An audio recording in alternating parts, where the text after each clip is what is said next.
आज हम बात कर रहे हैं हमारे बैंक ऑफ बड़ौदा की, कि आप जैसे जानते हैं कि ये काफ़ी साल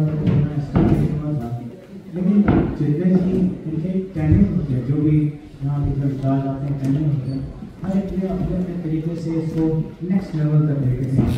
लेकिन मैं जब संजीवनी से मिला, जो यहाँ पर करंट एमपी हैं, तो इनके मैंने थोड़ा मुझे ऐसा लगा कि मैं ऐसे पर्सन से मिल रहा हूँ कि जिनके पास एक बहुत सारी चीज़ें हैं जो कम्युनिटी को देना चाहते हैं और बहुत अपने तरीके से देना चाहते हैं। ऑफ कोर्स बैंक की जो गाइडलाइंस है उसको तो फॉलो करना पड़ता है, लेकिन उसके अलावा क्या है कि मैंने इनके अंदर जो पैशन देखा है बहुत कम लोगों के अंदर होता है। तो आज हमारे बीच में आए हुए हैं, उनके साथ उनके साथी हैं, नितिन जी हैं और रवि जी हैं। रवि जी को तो मैं बहुत सालों से जानता हूँ, बहुत प्यारे पर्सन हैं। जब भी जाता हूँ उनकी जो चेहरे की जो हंसी गिरती है ना, वो एक मुस्कुराहट होती है और स्पेशल है। तो आप सबका स्वागत है। तो मैं रिक्वेस्ट करूँगा संजीव जी और नितिन जी और जी आप अपना कुछ तो संक्षेप में कुछ बताएं। नमस्कार सभी को। सबसे पहले मैं भारतीय समाज चैरिटेबल ट्रस्ट को बहुत बहुत धन्यवाद देना चाहूँगा कि आज बैंक ऑफ बड़ौदा को मैं कहूँगा कि फिर से मौका दिया आप लोगों से रूबरू होने का।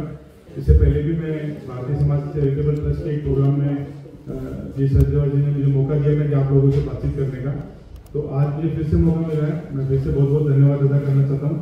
तो बैंक ऑफ बड़ौदा के बारे में जैसे मैं बताऊँ कि बैंक ऑफ बड़ौदा न्यूजीलैंड जो है, हम लोग बैंक ऑफ बड़ौदा इंडिया की सब्सिडरी के रूप में यहाँ काम कर रहे हैं। जैसे जो बाकी सब बड़ी बैंक है, सब लोग किसी न किसी बैंक या सब्सिडरी की रिटेल बैंकिंग में अगर आपको काम करना है तो आपको सब्सिडरी मॉडल में ही काम करना पड़ता है। तो हम लोग बैंक ऑफ बड़ौदा इंडिया की सब्सिडरी के रूप में यहाँ काम कर रहे हैं, बैंक ऑफ बड़ौदा न्यूजीलैंड। तो बैंक ऑफ बड़ौदा इंडिया जैसे अपने आप में बहुत बड़ा बैंक है। मैं कहूँ कि भारत का जो दूसरा सबसे बड़ा पब्लिक सेक्टर बैंक है बैंक ऑफ बड़ौदा इंडिया, जहाँ हमारी 9000 प्लस ब्रांचेज हैं और लगभग $350 बिलियन हमारा बिजनेस है बैंक ऑफ बड़ौदा का, ग्लोबली जो बिजनेस है। और लगभग हमारी 17 अदर कंट्रीज में भी ब्रांचेज हैं, जो 17 कंट्रीज में जो लगभग 100 के आसपास हमारी ब्रांचेज हैं। तो बैंक ऑफ बड़ौदा न्यूजीलैंड जो है पिछले 15 सालों से न्यूजीलैंड में अपनी सेवाएं दे रहा है। हम लोगों ने 2010 में यहाँ ओपन किया था। आज हमारी 2 ब्रांचेज है। एक ब्रांच हमारी ऑकलैंड में 114 डोमिनियन रोड माउंटेन में, इसके अलावा हमारी एक ब्रांच वेलिंगटन में। तो 2 ब्रांचेज के साथ हम लोग हमारी सेवाएं दे रहे हैं। तो हम लोग यहाँ पे सारी बैंकिंग फैसिलिटीज जो है वो सारी अवेलेबल है। जितनी भी तरह की बैंकिंग फैसिलिटीज है वो सारी हम लोग न्यूजीलैंड में दे रहे हैं। हमारे पास सेविंग प्रोडक्ट है, हमारे पास फिक्स डिपॉजिट प्रोडक्ट है, हमारे पास लोन के सारे प्रोडक्ट है, रेमिटेंसेस जो इंडिया को भेजते हैं उसके लिए हमारे पास स्पेशल प्रोडक्ट है। तो सारी तरह की बैंकिंग फैसिलिटीज हम लोग दे रहे हैं। इसके अलावा mobile banking, internet banking, debit card की फैसिलिटी भी हमारे पास है। आज जो मेन मकसद आप लोगों से साथ बात करने का था कि हम लोग एक स्पेशल प्रोडक्ट यहाँ लेकर के आए हैं, जो है फ्रीडम 60 हमारा एक प्रोडक्ट है। ये स्पेशल प्रोडक्ट हम लोगों ने डिजाइन किया है, जो हमारे कस्टमर से 60 साल से ऊपर के 60 एंड अबव उन्हीं के लिए ये प्रोडक्ट है। और मैं मानता हूँ शायद ये न्यूजीलैंड बैंकिंग में अपने आप में एक यूनिक प्रोडक्ट है। तो ये प्रोडक्ट हमने हाल ही में 16 अगस्त को हमने ये प्रोडक्ट लॉन्च किया था। इस प्रोडक्ट की कुछ मैं खूबी बताऊँ कि ये प्रोडक्ट जो है वो एक कॉम्बो प्रोडक्ट है, जिसमें सेविंग अकाउंट भी है, जिसमें फिक्स डिपॉजिट भी है। तो सेविंग अकाउंट जैसा आप देख भी पा रहे हैं हमारे स्पेस में, तो सेविंग अकाउंट की जो फीचर्स बताऊँ इसमें हम लोग 0.5% एक्स्ट्रा इंटरेस्ट दे रहे हैं नॉर्मल इंटरेस्ट से। नॉर्मल अकाउंट पे हम लोग 1.5% इंटरेस्ट देते हैं। फ्रीडम 60 जो प्रोडक्ट है, जो 60 एंड अबव के लिए स्पेशली डिजाइन किया है, उस पर हम लोग 2% इंटरेस्ट दे रहे हैं, यानी नॉर्मल से 0.5% एक्स्ट्रा इंटरेस्ट हम लोग दे रहे हैं। और ये जो इंटरेस्ट है, इसके अलावा इसके अंदर कोई भी मिनिमम बैलेंस का रिक्वायरमेंट नहीं है। मतलब अकाउंट आप $0 से ओपन कर सकते हैं और आप अपनी फ्लेक्सिबिलिटी के हिसाब से इसमें डिपॉजिट कर सकते हैं। इतनी सारी सुविधाएं आपको मिल रही हैं।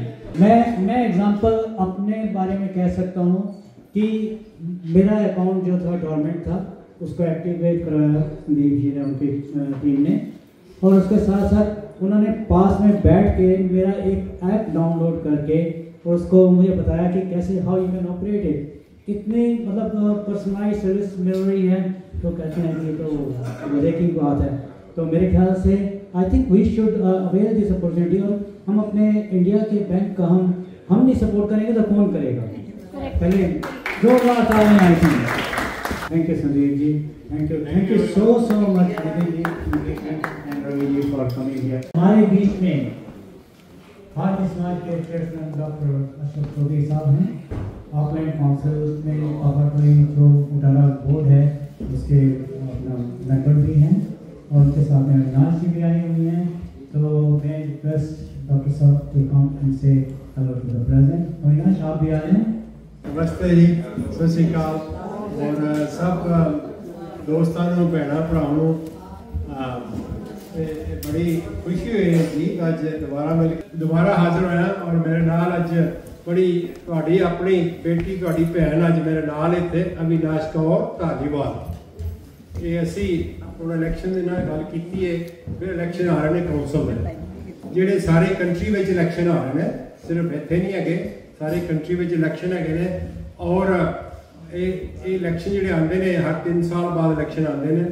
जिहड़े साडे पार्लीमेंट इलैक्शन है वो अगले साल होने। इस दफ़ा लोकल काउंसलों के इलैक्शन है, वो मैं जिवें भाई साहब ने कहा कि जो उटारा पापड़ोई लोकल बोर्ड है जो पापड़ साइड तो मैं 9 साल तो मैंबर है इलैक्टेड मैंबर है और उपर वाले ध्यान कोशिश है करी दे कि अपनी कम्यूनिटी की जो असी कर सकी उत्थे वो करिए और करते आए हैं कोई नवी गल नहीं है और यो ही बेनती करनी है कि जेडे भी थोड़े च भैन भाई रहिंदे ने पापड़ोई विच वो वोट कर सकते साढ़े वास्ते जेडे बॉटनी च रहिंदे ने या फ्लैटबुश रहिंदे ने ऑब्वियसली इस एरिया वो वोट पा सकते हैं तो उसका तरीकाकार है जी अगर ऑब्वियसली तुहानूं पता ही तुहानूं बैलेट आने ने घरां दे विच अगले वीक दे विच आ जाने 9 तारीख तो लैके कोई वो पूरा वीक नैक्सट वीक दे विच तुहाडे घरां च किसी वेले लैटर जिन्होंने रजिस्टर करवा लिया वोट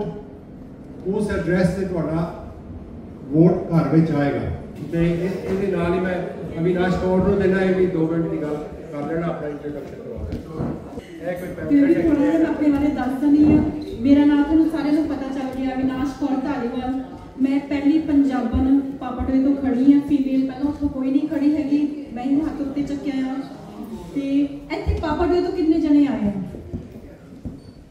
2 जने 3 4 हाँ जी तुसी साडे वोटर्स आ तुसी कहा अगे दूजे भी कहना है वोट पाने वास्ते ते 9 सितंबर तो लेके 11 अक्टूबर तक वोटा पैनी है 9 सितंबर तो लेके 22 सितंबर तक ਇਹਦੇ ਵਿਚਾਲੇ ਘਰਾਂ 'ਚ ਚਿੱਠੀਆਂ ਜਾਣੀਆਂ ਜਿਹਦੇ ਨਾਂ ਦੇ ਮੂਹਰੇ ਤੁਸੀਂ ਟਿਕ ਕਰ ਸਕਦੇ ਹੋ ਵੱਧ ਤੋਂ ਵੱਧ ਤੁਸੀਂ 4 ਨਾਮਾਂ ਤੇ ਟਿਕ ਕਰ ਸਕਦੇ ਹੋ 5ਵਾਂ ਨਾਮ ਤੁਸੀਂ ਟਿਕ ਨਹੀਂ ਕਰ ਸਕਦੇ ਜੇ 5ਵਾਂ ਕਰੋਗੇ ਤਾਂ ਚੌਥਾ ਵੀ ਤੁਹਾਡਾ ਚਾਲੇ ਕੈਂਸਲ ਹੋ ਜਾਏਗਾ ਐਤਕੀ ਆਪਣੇ ਕੋਲਮਾ ਰੋਡ ਗੁਰਦੁਆਰੇ ਵੀ ਵੋਟਾਂ ਪੈਣੀਆਂ ਆ 2 ਵਾਰ ਤਾਂ ਆਪਾਂ ਵੱਧ ਚੜ ਕੇ ਵੋਟਾਂ ਪਾਈਏ ਹੋਰਾਂ ਨੂੰ ਵੀ ਬੇਨਤੀ ਕਰੀਏ ਧੰਨਵਾਦ ਕਦੋਂ ਪੂਰੀ ਕਰੋ हाँ जी डॉक्टरां दी कमी पूरी करो ਉਹ ਅਸੀਂ ਨਹੀਂ ਕਰ ਸਕਦੇ ਉਹ ਨੈਸ਼ਨਲ ਲੈਵਲ ਦੀ ਗੱਲ I'm sorry, ਉਹ ਨੈਸ਼ਨਲ ਲੈਵਲ ਦੀ ਗੱਲ अच्छा और कोई क्वेश्चन है क्विकली हाँ जी मैं क्या और कਦੋਂ वोटा होगा वो अगले साल होगी वो नेशनल लेवल पे 1 साल के आऊँ ओके जी anyway thank you Rupa ji as ever मेरी भैन 25 साल तो बनी हुई है और जी की इन्होंने मेरा तलक बहुत पुराना है और थैंक यू हमारे पास कुछ सवाल हैं सवाल नहीं है टंग ट्विस्टर है अगर आपने बता दिए सही और कितने सेकंड्स में या 5 टाइम्स या 3 टाइम्स 3 टाइम्स भी कर लोगे तो 3 टाइम्स भी चलेगा ओके ये फर्स्ट प्राइज ये फर्स्ट प्राइज क्योंकि सेकंड में है नहीं हमारे बीच में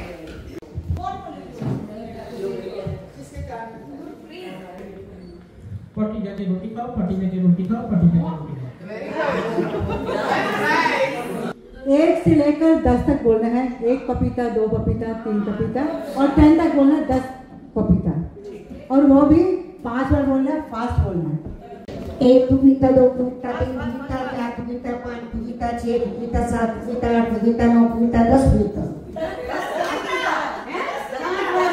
1 पपीता 2 पपीता 3 पपीता 4 पपीता 5 पपीता 6 पपीता 7 पपीता 8 पपीता 9 पपीता 10 पपीता 1 पपीता 2 पपीता 3 पपीता 4 पपीता 5 पपीता 6 पपीता 7 पपीता 8 पपीता 9 पपीता 10 पपीता 1 पपीता 2 पपीता 3 पपीता 4 पपीता 5 पपीता 6 पपीता 7 पपीता 8 पपीता 9 पपीता 10 पपीता 1 पपीता 2 पपीता 3 पपीता 4 पपीता 5 पपीता 6 पपीता 7 पपीता 8 पपीता 9 पपीता 10 एक पपीता 2 पपीता 3 पपीता 4 पपीता 5 पपीता 6 पपीता 7 पपीता 8 पपीता 9 पपीता 10 एक पपीता 2 पपीता 3 पपीता 4 पपीता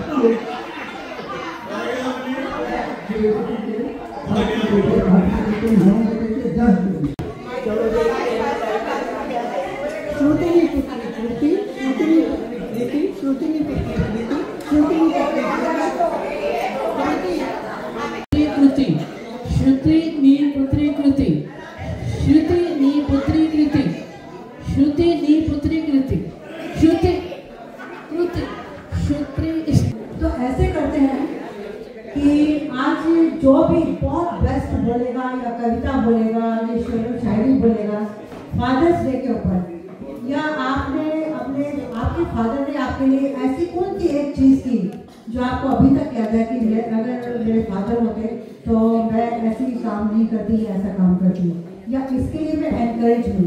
अगर वो बताएंगे तो उसके लिए लास्ट प्राइज है, ये बहुत प्यारी सी बॉटल है, चाबी है, खो जाएगा।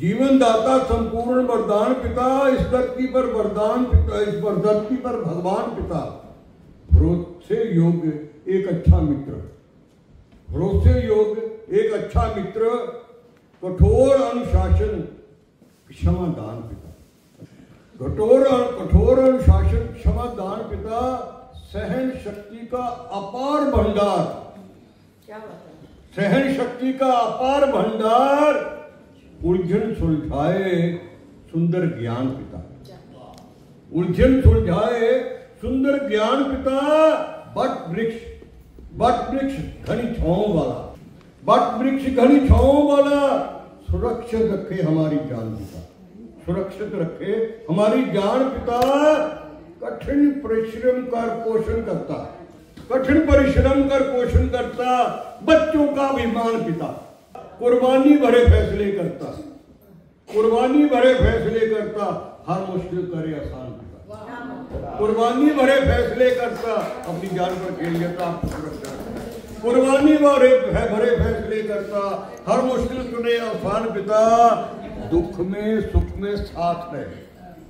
गौर करिएगा ये जो लाइन, कुर्बानी भरे फैसले करता, हर मुश्किल सुने आसान पिता, दुख में सुख में साथ रहे, प्यार का सागर महान, प्यार का सागर महान पिता, हर मुश्किल करे आसान पिता, दुख में सुख में साथ रहे, प्यार का सागर महान पिता, जीवन जो जीने योग्य बनाया हमें, जीवन जीने योग्य बनाया हमें, दीवाना जग में हमारी पहचान पिता, दीवाना जग में हमारी पहचान पिता, जीवन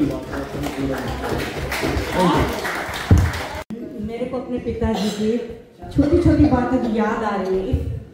I am standing here and speaking loudly and confidently. मुझे बहुत ज़्यादा ध्यान इस बात का है कि मेरे फादर का बहुत ज़्यादा योगदान रहा मेरे को नर्चर करने में।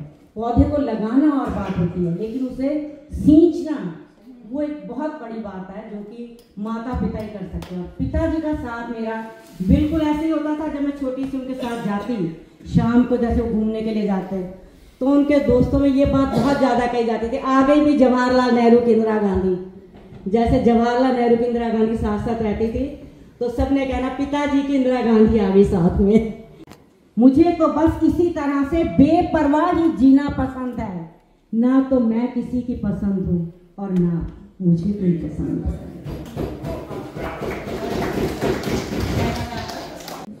तुम संग जीवन ऐसे कटेगा जैसे धूप संग छाया, कुर्बान जाऊं कुर्बान जाऊं, ऐसा बोली हसीना दिल मेरा तूने, ऐसा बोली हसीना दिल मेरा तूने छीना, मदहोश मंजिलों पर तूने सिखाया कि हम 4 बेटियां और 3 बेटे हुए, लेकिन बेटों की बात मानने से पहले वो बेटियों की बात मानते हैं। तो हम कहते थे, मेरा ब्रदर कहता था इनकी बात तो हमेशा मान लेते हो, हमारी क्यों नहीं मानते हो? कहते ये ससुराल चली जाएंगी, वहां से आके तुमसे कुछ नहीं मांगेगी, अब जो मांगती हैं इनको दे दो, बाद में ये मतलब देंगे तब भी नहीं लेंगे, आप दोगे तब भी नहीं लेंगे।